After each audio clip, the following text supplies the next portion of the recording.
Hello, Amakos fans. Welcome back to Sports Screen. Today we are talking about one of Kaizer Chiefs' most promising young talent, Naled Hlonwane. The midfielder has been sidelined with an injury, and many fans are wondering how his absence is affecting the team. And this episode will break down who Naled Hlonwane is, what kind of injury he's dealing with, and how his absence influencing the Chief midfield performance this season. Let's go into it. So let's start with him. Naled Hlonwane is a young central midfielder who came through Kaizer Chief development structure.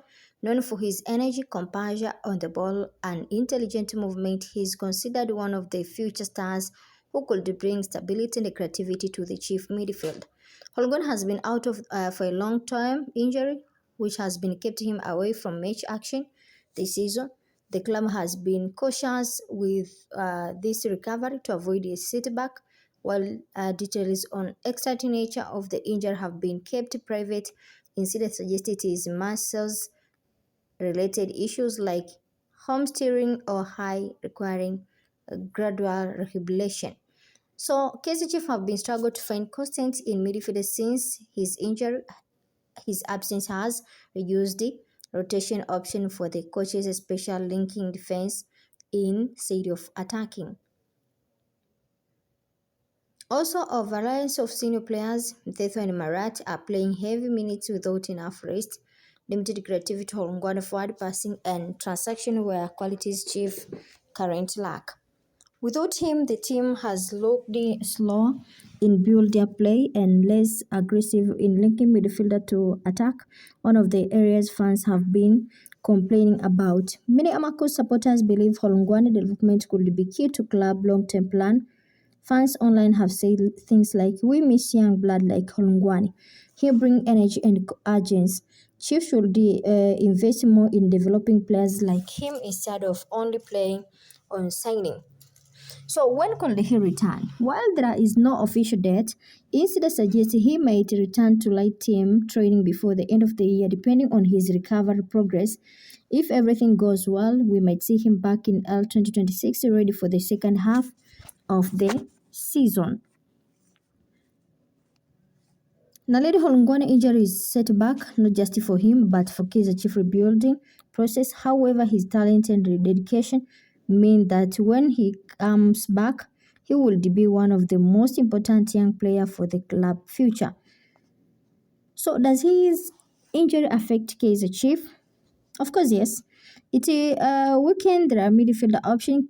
Chief the Chief already short on constant midfielders when come both defend and create. Hlonwane was seen as one of the few young players who could bring energy and balance in the mid of the park. Without him, the coaches rely too much on Sibongosini Mthethwa, Yusuf Marat and Ngikambo, which limit rotation and make the midfielder prediction.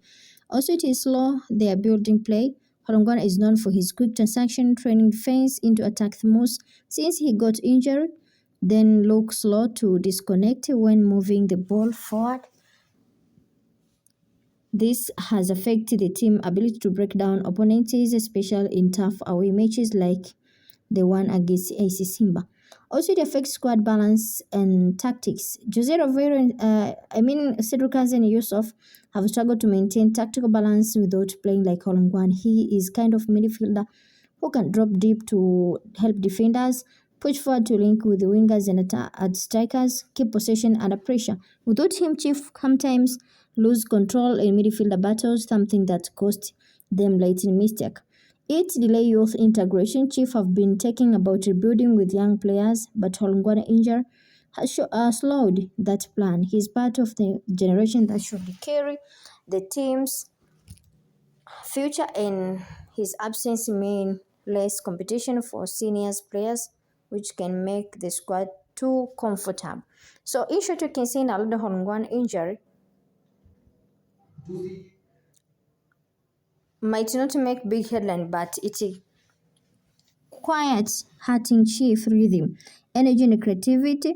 Once he returned, his presence could transform the midfielder, giving Chief more option, balance and agents inside of matches. So I hope if he can come back, we can see a lot of changes in Chief squad. But for now, let's see maybe in the second season in January. So, and that is all out of today, Chief fans. Naled Hlonwane injury may not be grabbing headline, but it is not one of those setbacks that will show how much Kaizer Chief need depth and youth energy to midfielder. We hope to see him back on the pitch soon, stronger and ready for help Amakos to fight for the better result. You have been listening to Sports Queen, your home for Kaizer Chief news, update and honest analysis. Don't forget to like, share, and subscribe. And tell me in the comment, do you think Hlonwane return will make a big difference for Chief this season? See you in the next one. Amakos for life.